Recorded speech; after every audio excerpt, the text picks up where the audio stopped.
Last night প্রিপারেশনের কথা বলি। এইচএসসি 25 ব্যাচের জন্য মেইন লিখেন, তো তোমার হাতে যদি 7 দিন সময় থাকে 95+ স্কোর করে নিতে পারবে। তো ফিজিক্সে কত পাইছে পেপার মিলিয়ে, তো পার পেপারে আমার 96 মার্ক ছিল। তোমরা দিনের মাথায় তোমরা নোট রিভাইজ দিবা নাকি কো পড়বা নাকি গো পড়বা, নাকি হলো এখন থেকে তোমরা যদি টেস্ট পেপারটা সলভ করতে থাকো। সবাইকে নমস্কার। তো আজকের এই ভিডিওটা এইচএসসি 25 ব্যাচের জন্য মেইনলি, বাট এইচএসসি 26 অ্যান্ড 27, 28 তারপরে যতগুলো এইচএসসি ব্যাচ আছে ততদিন পর্যন্ত এই সেশনটা সবারই কাজে লাগবে। আজকের এই ভিডিওতে আমরা কথা বলবো যে এইচএসসি ফিজিক্সের মধ্যে তোমরা কিভাবে ভালো স্কোর করতে পারবে। তো যারা টপার তারা এই ট্রিকটা ফলো করে এইচএসসি ফিজিক্সে ভালো করে, বাট যারা মনে করো মিডিওকর স্টুডেন্ট তারা এই ট্রিক্সগুলো সম্বন্ধে আইডিয়া রাখে না। তো তোমার হাতে যদি 7 দিন সময় থাকে তাহলেই কিন্তু তুমি তোমার এইচএসসির জন্য যে ফিজিক্স সাবজেক্ট আছে সেটাকে রেডি করে নিতে পারবে। অ্যান্ড আই এম শিওর তুমি যদি আমার প্রত্যেকটা কথা ফলো করো তুমি 95+ স্কোর করে নিতে পারবে। তো এখন তোমাদের কোয়েশ্চেন থাকতেই পারে যে ভাইয়া আপনি এত বলতেছেন, আপনি ফিজিক্সে কত পাইছেন? তো আমার দুইটা সাবজেক্ট মানে দুইটা পেপার মিলিয়ে পার পেপারে আমার 96 মার্ক ছিল। তোমরা বলতে পারো যে আপনি কোন বোর্ড থেকে বিলং করেন। সহজ বোর্ড হতে পারে, যেমন ঢাকা বোর্ডে কিন্তু সহজ কোয়েশ্চেন হয়। তো আমি বলে রাখি আমি কুমিল্লা বোর্ড থেকে বিলং করি, যেটা one of the toughest bored I guess এই বাংলাদেশের এইচএসসি সেশনে। তো ওইখানে যেহেতু আমি পাইছি তোমাদের আমি ওই হিসাবে গাইড করলে আশা করি তোমরাও পাইতে পারো। ঠিক আছে, তো আমরা এখন মেইন টপিকে আসি। তো এইচএসসির যে ফিজিক্স সাবজেক্টটাই আছে ওইটাতে তোমার কিন্তু আসলে সব লাগে না। তোমাদের অনলাইনে যারা টিচার আছে এবং অফলাইনে যারা টিচার আছে তারা যা যা পড়ায় তা কিন্তু সব লাগে না। তো ভাইয়া এখন বলতে পারো যে তারা পড়ায় আসলে কেন? তো তারা তোমাদের কিন্তু বেসিকটা বিল্ড আপ করে দেয় যাতে তোমরা ভবিষ্যতে যে অ্যাডমিশন দিবা ওইখানে যাতে তোমাদের কোনো সাফার না করা লাগে। এটা তাদের দায়িত্ব, তারা তোমাকে পড়াবেই, কেননা ভবিষ্যতের কথা চিন্তা করে তারা তোমাকে পড়ায়। অ্যান্ড তোমাদের কিন্তু এইচএসসিতে ক খ কিন্তু একটা বড় রোল প্লে করবে, এটা তোমরা জানো সবাই, যে 100 মার্কের যদি কোয়েশ্চেনে ক খ কিন্তু 21 মার্কের থাকবে। এখন ওই ক খর 21 মার্কের মধ্যে যদি তুমি 5-6 উঠাও তাহলে কিন্তু তোমার আসলে 95+ যে মার্ক ওইটা আসলে ক্যারি করা পসিবল না। তো তোমাদের ক খর উপর একটা ভালো দক্ষতা থাকতে হবে। যদি ক খ পারো তাহলে তোমাদের মার্ক কিন্তু লো লেভেল থেকে কিন্তু একদম 100-এর কাছাকাছি 95, 96, 99 পর্যন্ত কিন্তু চলে যেতে পারে। দেন এমসিকিউ আর সিকিউ যে প্রিপারেশন ওইটা কিন্তু এক না। অনলাইনের ভাইয়ারা তোমাদের কিন্তু যে এক্সামগুলো নেয় সেগুলো কিন্তু এমসিকিউ বেসড, আমি যেটুকু জানি এমসিকিউ বেসড। আবার অনেকে রিটেন নেওয়ারও সিস্টেম বের করেছে I think, but MCQ based এক্সামই কিন্তু বেশিরভাগ হয়। তো তোমরা এমসিকিউ প্রিপারেশন কিন্তু তোমাদের বাই ডিফল্ট ভালো থাকে, বাট রিটেনের ক্ষেত্রে কিন্তু তোমরা অনেক কিছুই মিস করে যাও। যেমন রিটেন আসলে কীভাবে গুছায় লিখতে হয়, এটার আসলে প্রপার ওয়েটা কী সেগুলো কিন্তু তোমরা জানো না। বাট ফিজিক্সের ক্ষেত্রে কিন্তু এত ওয়েও নাই, যদি নর্মাল ম্যাথও করে দিয়েছো তোমরা নাম্বার পাবা। বাট আমাদের যেহেতু হাই স্কোর টার্গেট, তো তোমাদের অবশ্যই কিন্তু একটু সিরিয়াস হতে হবে যে আসলে কীভাবে লিখলে আমি নাম্বারটা বেশি পাবো। তো তারপর আসি যে লাস্ট নাইট প্রিপারেশনের কথা বলি। লাস্ট নাইট প্রিপারেশন কিন্তু তোমাদের হাতে সময় থাকে মাত্র 1 দিন, বা 1 দিন না, ধরো তুমি বেশি পাইতো তো তুমি 2 দিন পাইলা, ধরো 3 দিনই পাইলা।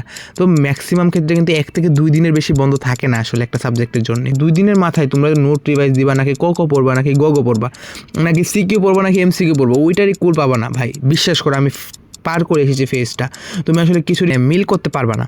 তোমরা যদি দেখো যে তোমাদের 95+ মার্ক লাগে, তোমরা কিন্তু অনেক কিছু মানে ওই রাতের মধ্যে তোমরা ফিক্স করতে পারবে না। তো তোমাদের ক্ষেত্রে এবার করণীয়টা কি? তোমাদের ক্ষেত্রে করণীয় হলো এখন থেকে তোমরা যদি টেস্ট পেপারটা সলভ করতে থাকো, অ্যান্ড টেস্ট পেপারটা যদি ফিউচারের জন্য সলভ করো, মানে ফিউচারকে সামনে রেখে যে আমাদের এক্সাম আছে একটা, ওই এক্সামের আগে আমরা মাত্র 2 দিন বন্ধ পাবো, অ্যান্ড ওই এক্সামটাই কিন্তু আমাদের এইচএসসির লাস্ট এক্সাম, যেটা দ্বারা আমার ভবিষ্যৎ নির্ধারণ হবে। তো ওই 2 দিনে আমি এমন কিছু পড়বো না যা আমার পরীক্ষায় আসে না। আমাকে প্রিসাইজ হতে হবে। টেস্ট পেপার থেকে আমাকে এমনভাবে প্র্যাকটিস করতে হবে যাতে ওই একটা রাত বা ওই 2টা রাতের মধ্যে আমার সব কিছু কভার হয়ে যায়, তাই না? তো ওইভাবে যদি তুমি প্রিপারেশন নাও পার চ্যাপ্টারের উপর, তুমি যদি পার চ্যাপ্টারের উপর এইভাবে প্রিপারেশন নাও তাহলে কিন্তু তোমার ওই একটা রাত অনেক ভালো কাটবে। যেখানে তুমি কীভাবে প্রিপারেশন নিবা, তুমি যদি পার চ্যাপ্টারে 10 থেকে 20টা সিকিউ কমপ্লিট করো, 10 থেকে 20, যদি তোমার কাছে টাইম কম থাকে তুমি 10টা সিকিউ টার্গেট করতে পারো, যদি তোমার কাছে টাইম বেশি থাকে তুমি 20টা সিকিউ মানে টার্গেট করতে পারো। অ্যান্ড তোমার কাছে টোটাল টাইম থাকলে তুমি অল সিকিউস কিন্তু কমপ্লিট করতে পারো। বাট তোমার আগে টার্গেট থাকে পার চ্যাপ্টারে আমি 10টা করে সবগুলো চ্যাপ্টার আগে শেষ করবো, প্রতিটা সিকিউ আমার হাতে হাতে করতে হবে। অ্যান্ড প্রতিটা সিকিউ করার পর কিন্তু তোমাদের আরও কিছু কাজ আছে, জাস্ট সিকিউ করলেই হবে না, সেটা আমি পরবর্তীতে বলতেছি। এখন বলি যে ক খর ক্ষেত্রে কী করবা। একটা চ্যাপ্টারে কিন্তু ক খ থাকে অনেকগুলা, ওই কখগুলোকে প্রায় 50 থেকে 60টা বা 70টা কোয়েশ্চেন থাকে কখ। ওই 70টা কোয়েশ্চেন যদি তুমি মুখস্থ করে ফেলতে পারো তাহলে তুমি 100% কমন পাবা। 100% কমন পাওয়ার জন্য তোমাকে কী করতে হবে, একটা চ্যাপ্টারে 50 থেকে 70টা কোয়েশ্চেন তোমাকে মুখস্থ করতে হবে। হ্যাঁ ভাই, মুখস্থ করতে হবে, এছাড়া কোনো ওয়ে নাই। তুমি যদি এখন থেকে মুখস্থ না করো, ওই একটা রাতে তোমার বিশ্বাস করো তুমি আসলে পাজলড হয়ে যাবে যে আমি কখ কী করব।